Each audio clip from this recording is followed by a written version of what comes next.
ओम शांति। 10 अगस्त 2026 के ईश्वरीय महावाक्य। सुनते हैं मुरली के मुख्य पॉइंट्स। बाबा ने कहा, मीठे बच्चे खूब पुरुषार्थ करो। जैसे बाप अपकारियों पर भी उपकार करते हैं, ऐसे तुम भी फॉलो फादर करो, सुखदाई बनो। यह पुराना शरीर है, कुछ न कुछ कर्म भोग भी चलता रहता है। अपनी मेहनत करो, कृपा मांगो नहीं। बाप को जितना याद करेंगे, इसमें ही कल्याण है। फिर बाबा ने कहा, श्रीमत पर चलना चाहिए।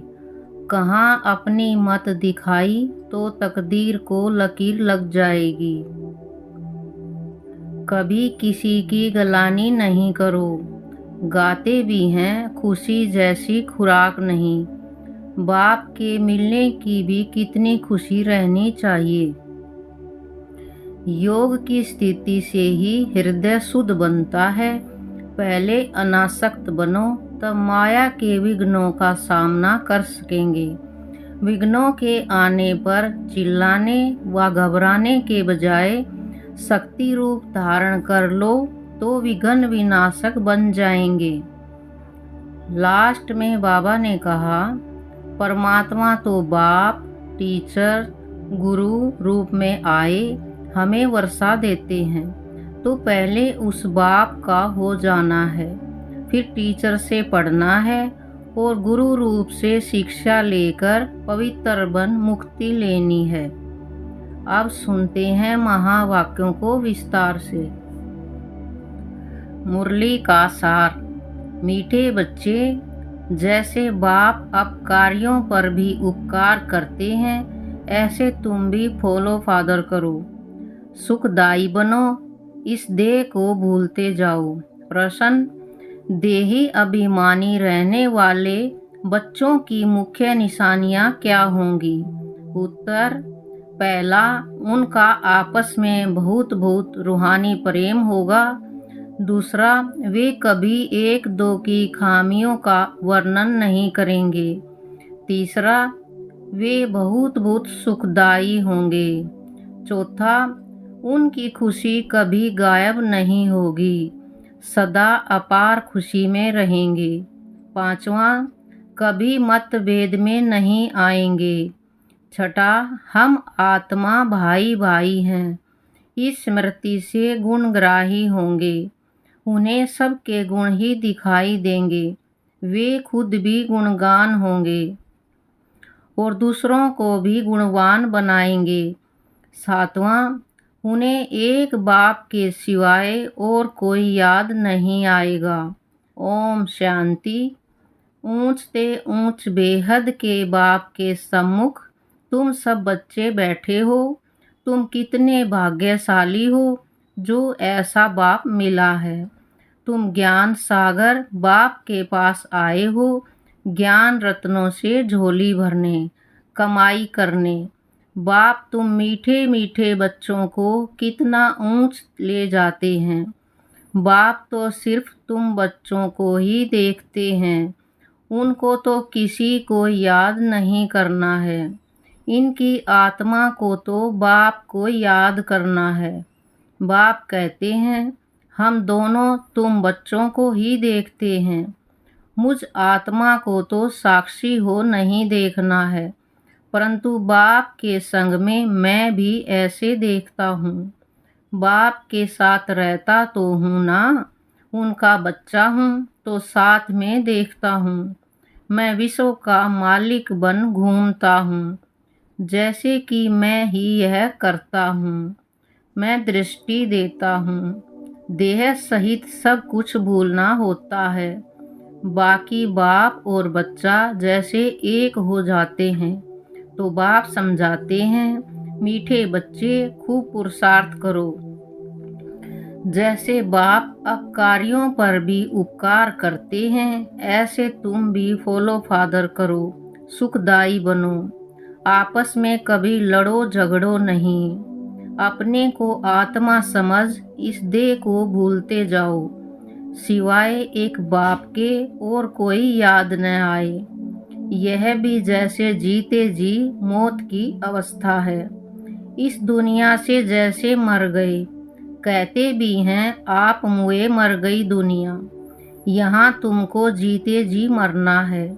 शरीर का भान उड़ाते रहो, एकांत में बैठ अभ्यास करते रहो। सवेरे एकांत में बैठ अपने साथ बातें करो। बहुत उकीर से बाप को याद करो। बाबा बस अभी हम आपकी गोद में आया कि आया। बस एक की याद में ही शरीर का अंत हो। इसको कहा जाता है एकांत। बाप को याद करते करते यह शरीर रूपी चमड़ी छूट जाएगी। तुम जानते हो यह पुरानी दुनिया, पुरानी देह खलास हो जानी है। बाकी पुरुषार्थ के लिए थोड़ा सा संगम का समय है।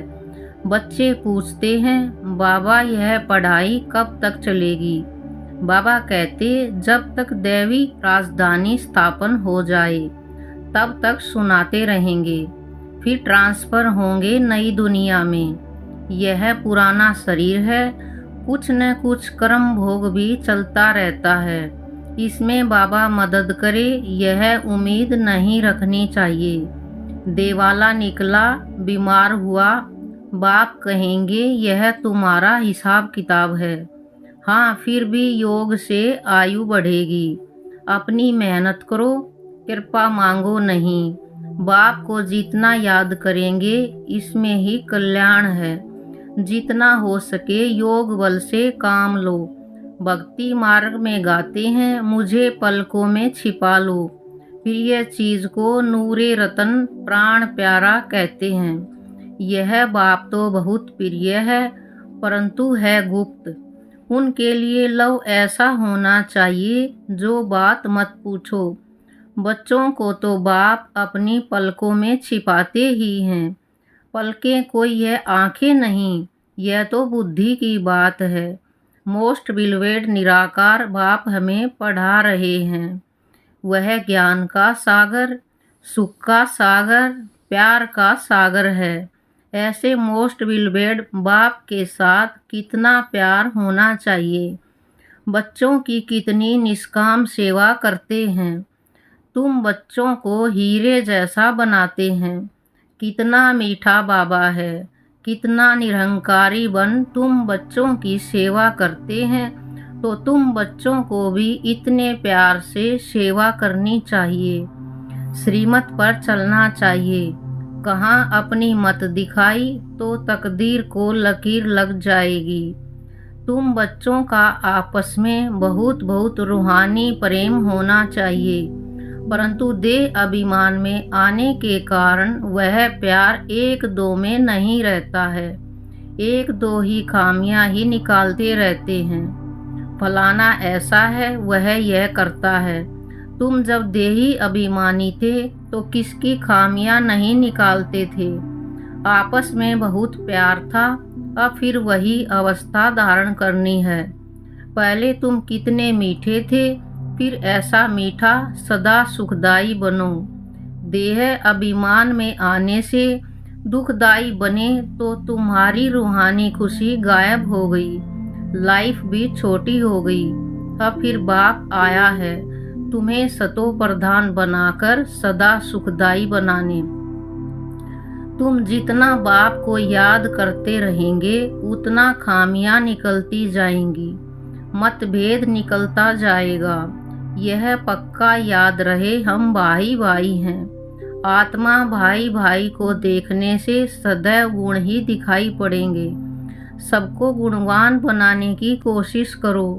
अवगुणों को छोड़ गुणों को धारण करो। कभी किसी की गलानी नहीं करो। कोई कोई में ऐसी खामियां हैं जो खुद भी समझ नहीं सकते हैं। वह तो अपने को बहुत अच्छा समझते हैं, परंतु खामी होने के कारण कहाँ न कहाँ उल्टा बोल निकल पड़ता है। सतो प्रधान अवस्था में यह बातें नहीं होती। अपने आप को देखो, हम कितने मीठे बने हैं। हमारा बाप के साथ कितना लव है। बाप से लव ऐसा हो जो एकदम चटका रहे।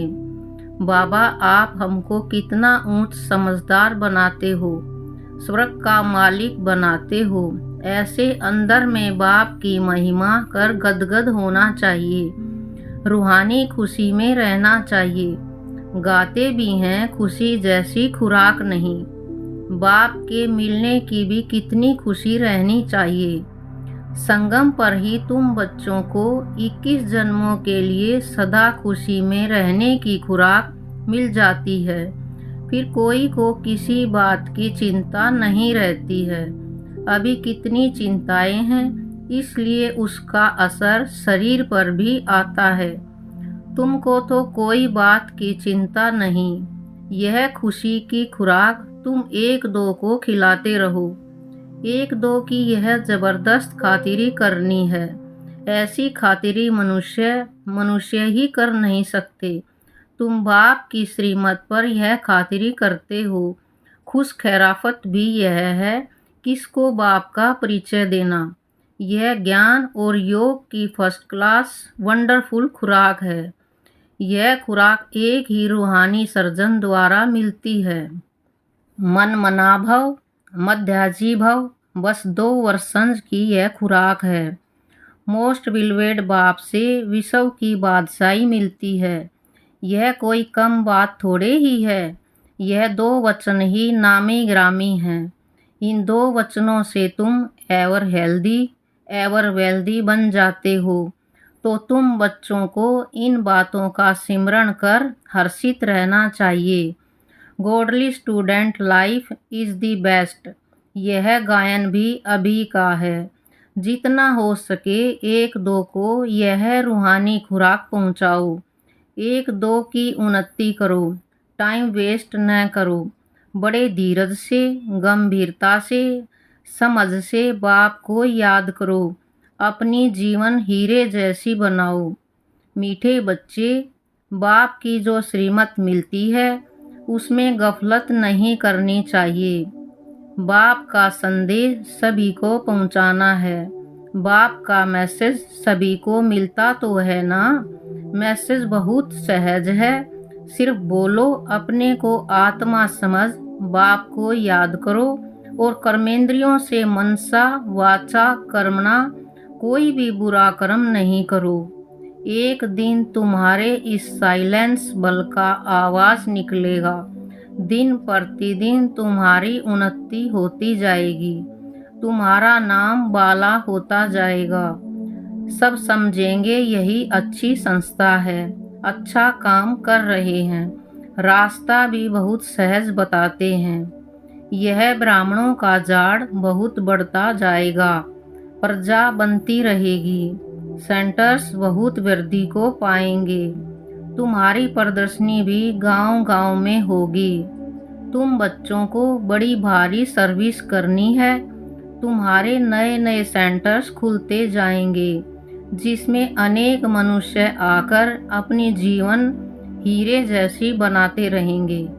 तुम्हें बहुत प्यार से एक एक की संभाल करनी है। कहाँ किसी बेचारे के पैर खिसक न जाएं।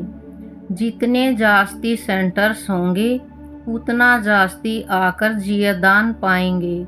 जब आप बच्चों का प्रभाव निकलेगा तो बहुत बुलाएंगे कि यहाँ आकर हमको मनुष्य से देवता बनाने का राजयोग सिखाओ। आगे चलकर बहुत धूमधाम होगी कि वही भगवान आकर आबू में पधारे हैं। तुम बच्चे देख रहे हो कि इस समय पुरानी दुनिया में अनेक इंटरनेशनल रोले हैं। अब यह सभी रोले ख़त्म होने हैं। इसकी तुम्हें कोई भी फिक्रात नहीं करनी है। तुम सबको सुनाओ कि इसकी परवाह नहीं करो। अब यह पुरानी दुनिया गई कि गई, इसमें मोह नहीं रखना है। अगर मोह होगा तो हृदय शुद्ध नहीं होगा, तो अपार खुशी भी नहीं रहेगी। बच्चों को अथाह ज्ञान धन का खजाना मिलता रहता है तो अपार खुशी होनी चाहिए। जितना हृदय शुद्ध होगा उतना औरों को भी शुद्ध बनाएगा। योग की स्थिति से ही हृदय शुद्ध बनता है। तुम बच्चों को योगी बनाने का भी शौक होना चाहिए। अगर देह में मोह है, देह अभिमान रहता है, तो समझो हमारी अवस्था बहुत कच्ची है। देही अभिमानी बच्चे ही सच्चा डायमंड बनते हैं। इसलिए जितना हो सके देही अभिमानी बनने का अभ्यास करो। अच्छा, मीठे मीठे स्किल दे बच्चों प्रति माता पिता बाप दादा का याद प्यार और गुड मॉर्निंग। रूहानी बाप की रूहानी बच्चों को नमस्ते। हम रूहानी बच्चों की रूहानी बाप दादा को नमस्ते नमस्ते नमस्ते। Good morning. शुक्रिया बाबा। धारणा के लिए मुख्य सार। पहला, बाप समान निरहंकारी बन बहुत प्यार से सबकी सेवा करनी है। श्रीमत पर चलना है। अपनी मत पर चलकर तकदीर को लकीर नहीं लगानी है। दूसरा, संगम पर बाप द्वारा जो खुशी की खुराक मिली है वही खुराक खाते और खिलाते रहना है। अपना टाइम वेस्ट नहीं करना है। बड़े धीरज से, गंभीरता से, समझ से बाप को याद कर अपनी जीवन हीरे जैसी बनानी है। वरदान, आसक्ति को अनासक्ति में परिवर्तन करने वाले शक्ति स्वरूप भव। आसक्ति को अनासक्ति में परिवर्तन करने वाले शक्ति स्वरूप भव। शक्ति स्वरूप बनने के लिए आसक्ति को अनासक्ति में बदली करो। अपनी देह में, संबंधों में, कोई भी पदार्थ में यदि कहाँ भी आसक्ति है तो माया भी आ सकती है और शक्ति रूप नहीं बन सकते। इसलिए पहले अनासक्त बनो, तब माया के विघ्नों का सामना कर सकेंगे। विघ्नों के आने पर चिल्लाने व घबराने के बजाय शक्ति रूप धारण कर लो तो विघ्न विनाशक बन जाएंगे। स्लोगन, रहम निस्वार्थ और लगाव मुक्त हो, स्वार्थ वाला नहीं। रहम निस्वार्थ और लगाव मुक्त हो, स्वार्थ वाला नहीं। मातेश्वरी जी के अनमोल महावाक्य जीवन की आस पूर्ण होने का सुहावना समय। हम सभी आत्माओं की बहुत समय से यह आस थी कि जीवन में सदा सुख शांति मिले। अब बहुत जन्म की आशा कब तो पूर्ण होगी। अब यह है हमारा अंतिम जन्म। उस अंत के जन्म का भी अंत है, ऐसा कोई नहीं समझे। मैं तो अभी छोटा हूँ। छोटे बड़े को सुख तो चाहिए ना, परंतु दुख किस चीज़ से मिलता है उसका भी पहले ज्ञान चाहिए। अब तुमको नॉलेज मिली है कि इन 5 विकारों में फंसने कारण यह जो कर्म बंधन बना हुआ है उनको परमात्मा की याद अग्नि से भस्म करना है। यह है कर्म बंधन से छूटने का सहज उपाय। इस सर्वशक्तिवान बाबा को चलते फिरते श्वासों सांस याद करो। अब यह उपाय बताने की असहायता खुद परमात्मा आकर करता है, परंतु इसमें पुरुषार्थ तो हर एक आत्मा को करना है। परमात्मा तो बाप, टीचर, गुरु रूप में आए हमें वर्षा देते हैं, तो पहले उस बाप का हो जाना है, फिर टीचर से पढ़ना है। जिस पढ़ाई से भविष्य जन्म जन्मांतर सुख की प्रारब्ध बनेगी, अर्थात जीवन मुक्ति पद में पुरुषार्थ अनुसार मर्तबा मिलता है और गुरु रूप से पवित्र बनाए मुक्ति देते हैं। तो इस राज को समझ ऐसा पुरुषार्थ करना है। यही टाइम है पुराना खाता खत्म कर नई जीवन बनाने का। इसी समय जितना पुरुषार्थ कर अपनी आत्मा को पवित्र बनाएंगे उतना ही शुद्ध रिकॉर्ड भरेगा, फिर सारा कल्प चलेगा। तो सारे कल्प का मदार इस समय की कमाई पर है। देखो इस समय ही तुम्हें आदि मध्य अंत का ज्ञान मिलता है। हमको सो देवता बनना है और अपनी चढ़ती कला है, फिर वहाँ जाके प्रारब्ध भोगेंगे। वहाँ देवताओं को बाद का पता नहीं पड़ता कि हम गिरेंगे। अगर यह पता होता कि सुख भोगना फिर गिरना है, तो गिरने की चिंता में सुख भी भोग नहीं सकेंगे। तो यह ईश्वरीय कायदा रचा हुआ है कि मनुष्य सदा चढ़ने का पुरुषार्थ करता है, अर्थात सुख के लिए कमाई करता है। परंतु ड्रामा में आधा आधा पार्ट बना पड़ा है। जिस राज को हम जानते हैं, परंतु जिस समय सुख की बारी है तो पुरुषार्थ कर सुख लेना है। यह है पुरुषार्थ की खूबी। एक्टर का काम है एक्ट करने समय संपूर्ण खूबी से पार्ट बजाना, जो देखने वाले हेयर हेयर करें। इसलिए हीरो हीरोइन का पार्ट देवताओं को मिला है, जिन्हों का यादगार चित्र गाया और पूजा जाता है। निर्विकारी प्रवृत्ति में रह कमल फूल समान अवस्था बनाना, यही देवताओं की खूबी है। इस खूबी को भूलने से ही भारत की ऐसी दुर्दशा हुई है। अब फिर से ऐसी जीवन बनाने वाला खुद परमात्मा आया हुआ है। अब उनका हाथ पकड़ने से जीवन नैया पार होगी। अच्छा, ओम शांति। अव्यक्त इशारे। अपवित्रता के बीज को भी समाप्त कर संपूर्ण स्वच्छ बनो।